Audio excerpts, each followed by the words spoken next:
3 years ago, I cut my dreadlocks. I had them for about 15 years. And I was petrified to make that big step because I was afraid of having an identity crisis. Like, who am I? What's my hair gonna look like? What am I gonna look like? What does this mean by cutting my locks? And when you have hair for that long, you're keeping a lot of your past. You're keeping that history. You're holding on to it. And once you let go, everything's gonna change. But what I didn't realize was that instead of an identity crisis, I had an identity awareness. I started to realize that those locks were actually masking who I really was. So I started to remember who I was and find my identity without having that mask. And one of the things that I asked myself, which I still ask myself to this day all the time, is, what if I chose to think differently about this?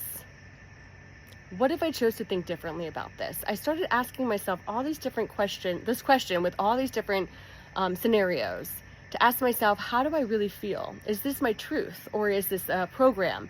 Is this a template? Is this an old system that I'm still believing and holding on to? Let me feel my body and see if I have a visceral response to this question. And so I started sitting and asking myself questions such as, do I like this food? Do I like this music? Do I want to have children? Big questions and small questions on all scales. Do I like this clothing? Do I like this color?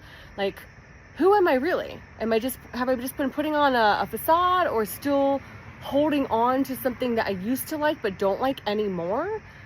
That was my truth and not my truth anymore. So I still do this to this day. I ask myself this question because I don't want to be narrow-minded and stick with these old programs of oh, it's this, I believe this, and it's this. Instead, I step back and I'm a little bit more open-minded to every avenue of a question or scenario, how do I really feel about this? Because there's lots of different angles on how to feel about something.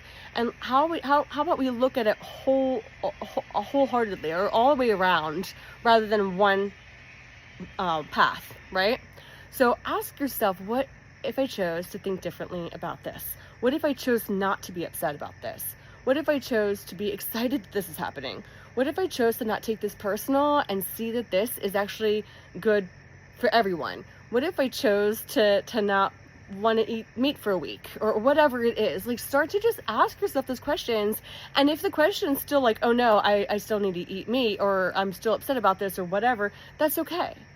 Just give yourself the opportunity to start asking these questions so that you can be more versatile, so that you can be more open-minded, so that you can see things from different angles and give that an opportunity, rather than just be it's this, and I'm sticking to that always. Because we change. That's the one thing about us. We're constantly changing. So our feelings change, our mind changes. So check in along the way to see where you're really at, and just be truthful with that.